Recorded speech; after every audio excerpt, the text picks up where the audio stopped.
नमस्कार दोस्तों, स्वागत है आपका अपने YouTube channel maker of modern teacher पर। तो उम्मीद है आप सब तैयारी अपनी जोर शोर से कर रहे होंगे झारखंड डीएलएड की परीक्षा की। तो झारखंड डीएलएड के मैथमेटिक्स के प्रीवियस ईयर क्वेश्चन पेपर को मैंने सॉल्व करवाया था। तो 2 वर्षों के प्रश्न पत्र मैंने सॉल्व करवाए थे प्रीवियस ईयर के।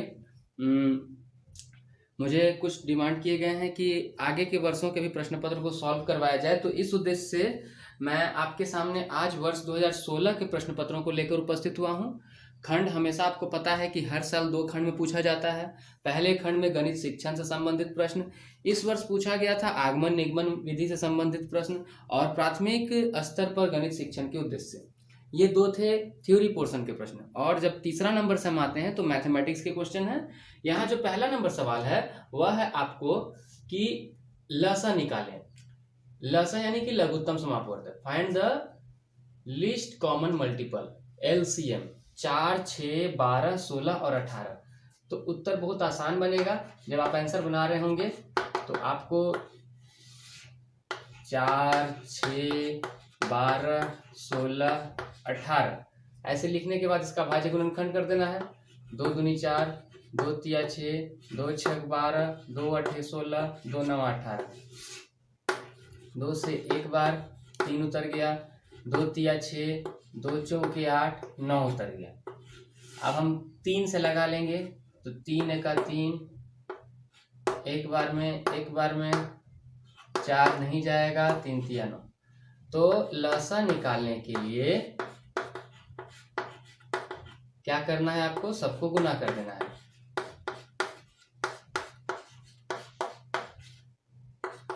दो दूनी 4, 4 तिया 12, 12 चौके 48 और 48 तिया हो गया आपके पास 8 तिया 24, हाथ में बचा 2, 4 तिया 12 और 2 144। ये आपका लसा निकल गया। चलिए हम अगला सवाल देखते हैं। देखिए अगला सवाल स्क्रीन पर है कि बी नंबर में कहा गया, तीसरा का बी में, कि मान ज्ञात करें। तो मान ज्ञात करें, ये जो सवाल दिया गया है, इस सवाल का पहला सवाल है 43.07 गुना 100। ये पहला नंबर सवाल हुआ। और दूसरा सवाल है 24 जोड़ 2.9 जोड़ 3.7 घटाव 21। देखिए इस तरह के सवाल को हल करने के लिए पहले अगर हम पहले नंबर की बात करते हैं तो जब आपको दशमलव के अंकों या संख्याओं को गुना करना रहता है तो वहां ध्यान दीजिए कि ये गुना साधारण रूप में ही चलता है कि 43.07 गुना 100। तो आप चुपचाप बस गुना कर दीजिए, 0 से 0, 0, 0, 0, फिर यहाँ कटकुट 0 से 0, 0, 0, 0, फिर यहाँ कटकुट, फिर 1 से 7, 1 0 0, 1 तिया 3, 1 चौके 4, उतर जाएगा 0 0 7 0 3 4।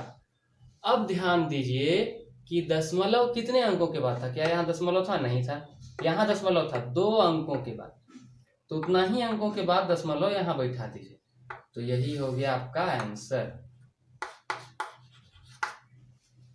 ये पहला नंबर। अगर हम दूसरे नंबर की बात करते हैं, देखिए हम जानते पहले हमें जोड़ करना चाहिए। देखिए 24 और यहाँ है 2.9।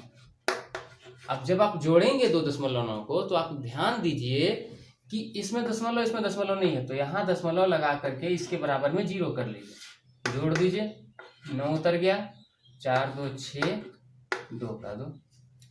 अब इसमें अगला हम 3.7 जोड़ेंगे तो फिर 3.7, 9 7 16, हाथ में बचा 1, 6 3 9 और 1 10, हाथ में बचा 1, 2 और 1 3, 30.6।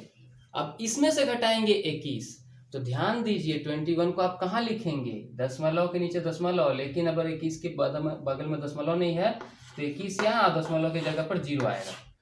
माइनस करेंगे, 6 का 6, 0 में से 1 नहीं जाएगा, 10 में से 1 गया 9, 2 में से 2 कटकुट, यानी कि या 0 भी लिख सकते हैं इसको, 9.6 आपका उत्तर। तो चलिए अब हम आगे के सवाल को देखेंगे। देखिए अगला सवाल 4 नंबर में दिया गया है कि y-4 और y+20 यानी कि y घटाव 4 और y जोड़ 20 का गुणनफल ज्ञात करें। गुणनफल यानी कि दोनों गुना करना है। हम ऐसे लिख देंगे y-4 और y जोड़ 20। जब आपको गुना करना है तो समझ रहे हैं यहाँ गुना है, बारी बारी से हर एक के साथ यहाँ गुना किया जाएगा। कैसे गुना किया जाएगा देखिए, y से पहले आप गुना करेंगे y जोड़ 20 में, ठीक, फिर -4 और फिर आप गुना करेंगे इसके साथ y जोड़ 20, ठीक। अब देखो आगे कैसे गुना होगा, y का y से होगा तो y मिलकर के बन गया y²। जब भी कोई समान आधार का चीज आपस में गुना होता है तो उसके घात आपस में जुड़ जाते हैं। तो y का घात में 1 मिलकर के y का घात में 2 बन गया 20y, यहाँ 20y लिख दिए, -4 गुना y तो यहाँ 4y लिख दिए, माइनस प्लस माइनस 4 गुना 20, 20 चौके 80। आगे और बढ़ते हैं तो y² प्लस माइनस माइनस होगा तो 20y में से 4y चला गया, इसको ऐसे समझिए 20 आम में से 4 आम चला गया तो 16 आम, तो यहाँ बच गया 16y प्लस फिर -80। ये हुआ आपका गुणनफल। चलिए अब हम इसके आगे के सवाल को देखते हैं। देखिए अगला सवाल जो है कि हल करें 3 गुना 9 का घात में 3/2 गुना 9 का घात में -1/2। देखिए ये सवाल आधार घात का है संबंधित। तो पहले हम आपको बताए हैं जब भी कहीं आधार घात का रहे तो कुछ फॉर्मूला जान लीजिए कि अगर a का घात में m गुना a का घात में n, मतलब कि दो गो समान आधार, इसको आधार कहते हैं इसको घात कहते हैं, और उसका घात कुछ भी हो बीच में गुना हो तो a का घात में m जोड़ n, घात जुड़ गया। इसी जगह यदि आधार का घात में m और भागा में है आधार का घात में n तो ये दोनों क्या हो जाएंगे, घट जाएंगे, ठीक है। इस तरह समझे। अब ऐसे भी समझिए a का घात में m और उसका घात में n ऐसा लिखा है, इसका मतलब होता है a का घात में m गुना n, ठीक है। तीसरा चीज जानिए कि यदि a का घात में m और गुना b का घात में m, यदि आधार बदल जाए, घात सेम रहे और गुना रहे तो इसका मतलब a गुना b कर दीजिए और पूरा का घात में m। उसी तरह से यदि a का घात में m और भागा b का घात में m है तो क्या बन जाएगा, a भागा b और पूरा का घात में m। ये कुछ बेसिक फॉर्मूलाज हैं जिसको आपको जानना जरूरी है जब आप आधार घात के सवाल बनाते हैं। तो देखिए सबसे पहले हम यहाँ सॉल्व करते हैं। पहले जब भी आधार घात के सवाल बनाए तो चीजों को यानी कि संख्याओं को गुणनखंड करना यहाँ आवश्यक होता है। तो हम पहले समझते हैं, जैसे अगर ये 3 है तो इसको भी 3 के रूप में और 3 के रूप में क्या तोड़ा जा सकता है। अगर आप देखेंगे तो 9 को 3 तिया 9 यानी कि 9 बराबर हुआ 3 गुना 3 कह सकते हैं। इसका मतलब हुआ 9 बराबर 3 का घात में 2 कह सकते हैं ना। तो देखिए अब यहाँ पर समझते हैं, ये 3 का घात में 1 है, कुछ नहीं है तो। अच्छा हाँ, एक बात बताना चाहेंगे कि किसी भी चीज के घात में अगर 0 हो तो उसका मतलब 1 होता है, ठीक। हम यहाँ देखते हैं 3 का घात में 1 है, इसको हमने कहा 3 का घात में 2 और उसके घात में 3/2 लिखा ना। अब ध्यान दीजिए, इसको कहा हमने 3 का घात में 2 और उसका घात में -1/2, ठीक है, कह दिया। आगे बढ़ते हैं तो क्या लिखा है, 3 का घात में 1 गुना, हम क्या बताएं, घात के ऊपर घात हो जाए तो गुना हो जाता है, ये 2 गुना 3/2 ऐसे बन जाएगा। फिर यहाँ पर 3 का घात में 2 गुना -1/2 बन जाएगा। ये 2 से ये 2 कट गया ऊपर नीचे, ये 2 से ये 2 कट गया ऊपर नीचे, क्या बचा है 3 का घात में 1 गुना 3 का घात में 3 गुना 3 का घात में -1 बचा है। अब हम क्या करेंगे, अब हम ये करेंगे कि इसको हम देखते हैं समान आधार है, घात कुछ भी हो बीच में गुना है।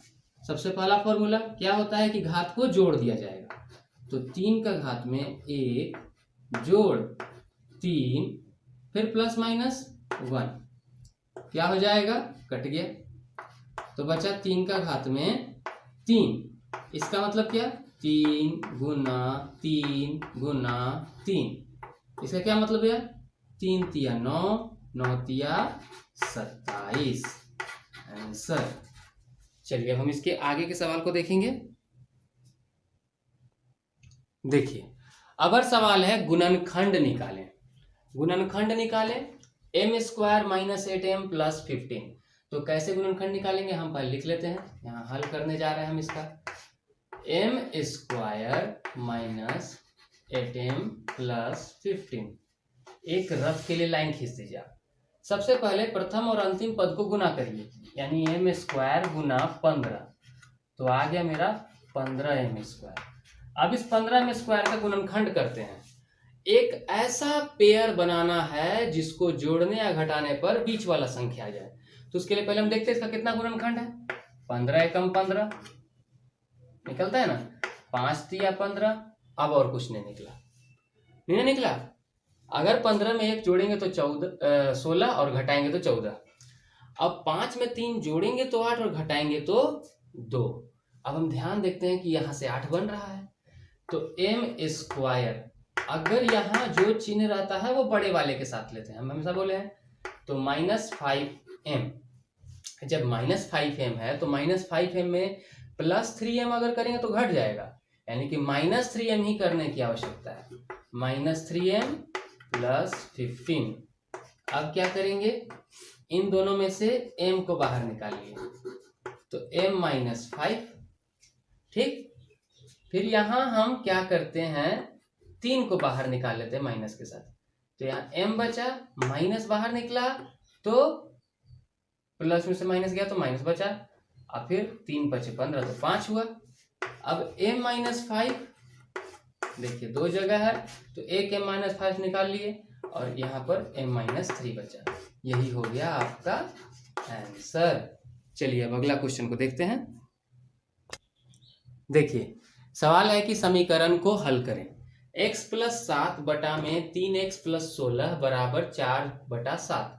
तो सबसे पहले क्या करते हैं, यहाँ पर तिरछा तिरछी गुना हो जाएगा, लिख दीजिए। 7 को गुना कर देंगे x जोड़ 7 से, और बराबर 4 को गुना कर देंगे 3x जोड़ 16 से, हो गया। तो गुना कैसे होगा, 7 गुना x 7x जोड़ 7 सते 49, 4 तिया 12x, 16 चौके 64। अब एक काम करते हैं, x वाले को एक तरफ ले लेते हैं और संख्या वाले को एक तरफ ले लेते हैं। अगर 7x है प्लस 12x इधर आएगा तो -12x, और यहाँ 64 है प्लस 49 उधर जाएगा तो -49। इसको घटाइए, 5 1 घटाने आ जाएगा आराम से, और 7 में से 12 गया, यहाँ भी देखिए यही हो जाएगा, लेकिन चिन्ह माइनस का, क्योंकि माइनस बड़ा है। अब x बराबर 15 बटा -5, क्योंकि गुना का 5 इधर जाएगा तो भागा में, तो यहाँ -3, इसीलिए x बराबर -3 आपका आ गया आंसर। चलिए अब आगे देखते हैं। देखिए अब है सवाल नंबर 6, बोलता है आयतन ज्ञात करें। इसके अंतर्गत 2 सवाल हैं आयतन ज्ञात करने के लिए। तो पहला सवाल है जो एक घन जिसकी भुजा 10 सेंटीमीटर है। सबसे पहले घन किसे कहते हैं, घन एक वर्गाकार सतह से बनी हुई आकृति होती है, याद रखिए। मतलब कि अगर एक वर्ग है, फिर एक और वर्ग है, देखिए ऊपर भी एक वर्ग है, बगल में भी एक वर्ग है, नीचे भी एक वर्ग है, उधर भी वर्ग है, और इसकी प्रत्येक भुजा की माप कितनी है, 10 सेंटीमीटर। मतलब कि ये सब जो है ना आपको 10 सेंटीमीटर है। जब हम घन का आयतन निकालते हैं तो घन का आयतन जो होता है,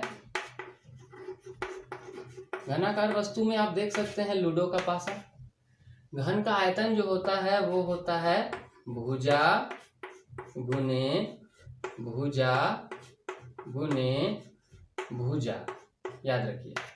मतलब 10 सेंटीमीटर गुना 10 सेंटीमीटर गुना 10 सेंटीमीटर। तो 10 दहा के 100, 100 दहा के 1000 सेंटीमीटर क्यूब। ये हो गया आपका आंसर। चलिए अब हम देखते हैं अगले सवाल में। देखिए अब है छठा नंबर का ही आयतन ज्ञात करने का सवाल नंबर बी कि एक लकड़ी का टुकड़ा जिसकी लंबाई, चौड़ाई एवं ऊंचाई दी हुई है, 10 सेंटीमीटर लंबाई, 5 सेंटीमीटर चौड़ाई और ऊंचाई 3 सेंटीमीटर, इसका आयतन ज्ञात करना। पहली बात कि जिस चित्र में या जिस आकृति में लंबाई, चौड़ाई, ऊंचाई तीनों दी रहती है उसे कहते हैं घनाभ। तो वो आकृति कुछ इस प्रकार से होती है, एक आयताकार के रूप में, घन की आकृति वर्गाकार के रूप में। तो मान लीजिए एक ऐसा हो गया,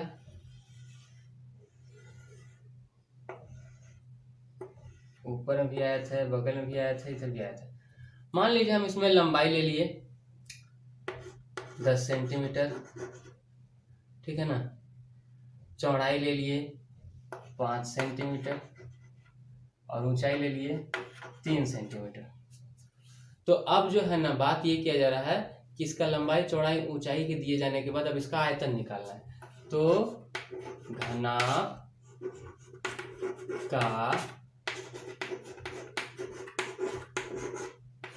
आयतन सूत्र क्या होता है? सूत्र होता है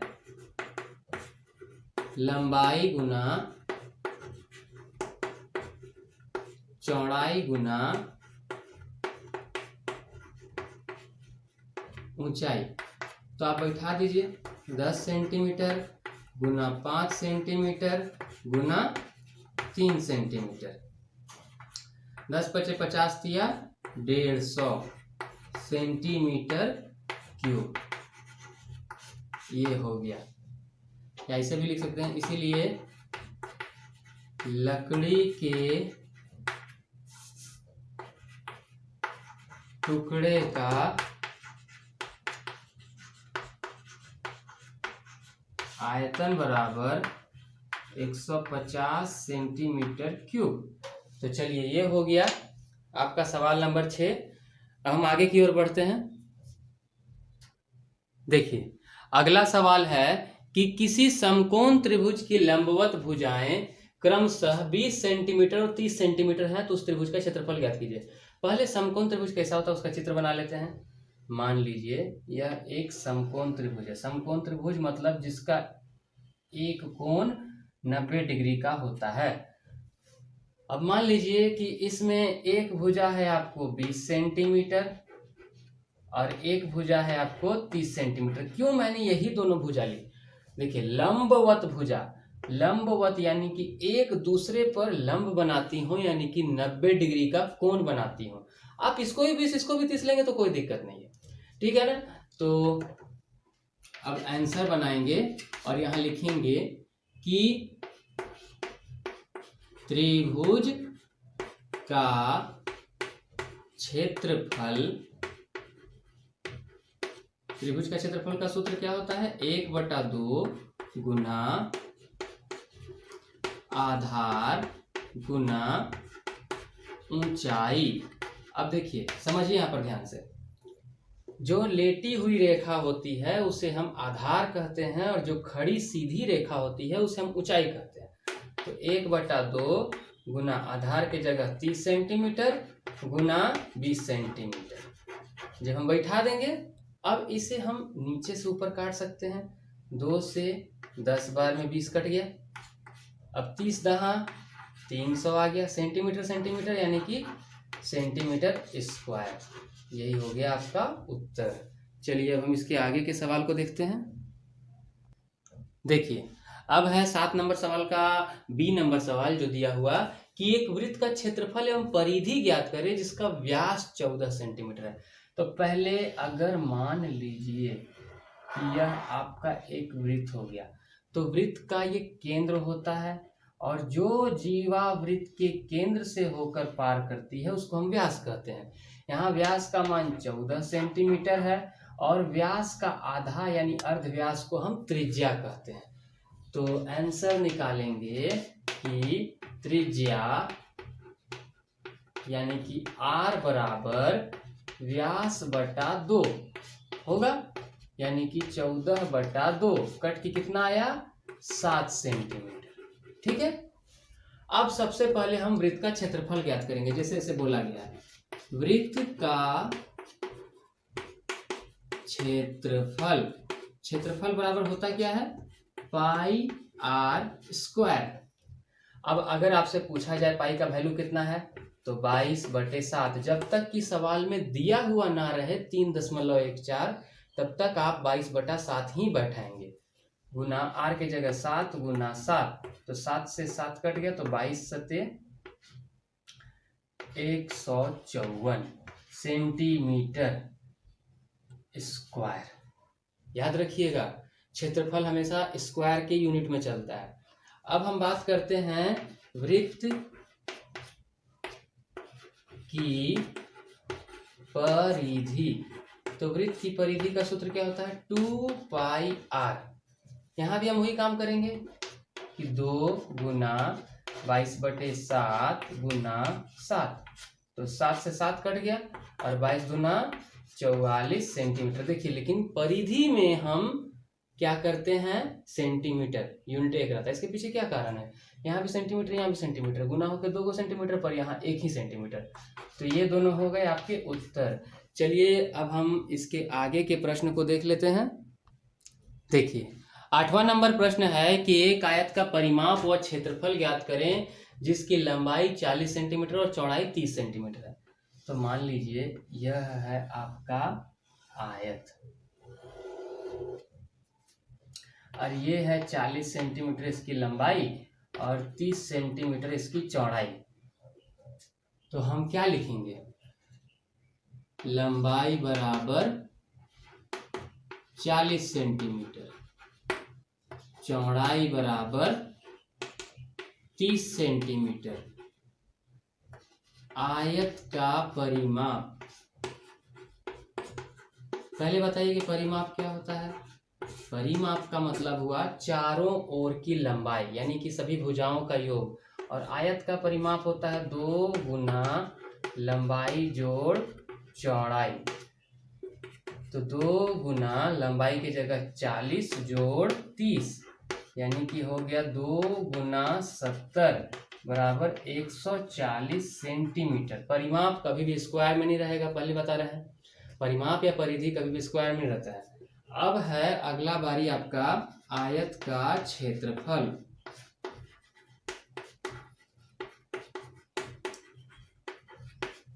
आयत का क्षेत्रफल, आयत का क्षेत्रफल के बराबर क्या होता है लंबाई गुना चौड़ाई। देखिए लंबाई कितना है 40 सेंटीमीटर, चौड़ाई कितना है 30 सेंटीमीटर, 40 से कितना हो गया 1200 सेंटीमीटर स्क्वायर। तो इस तरह हो गया आपका वर्ष 2016 के प्रश्नों के सॉल्यूशन यानी हल। चलिए अपनी तैयारी को इसी प्रकार आप जारी रखिए, हम आपके सामने अगले प्रश्न पत्र को हल करते हुए मिलेंगे। तब तक आप सबका बहुत बहुत धन्यवाद।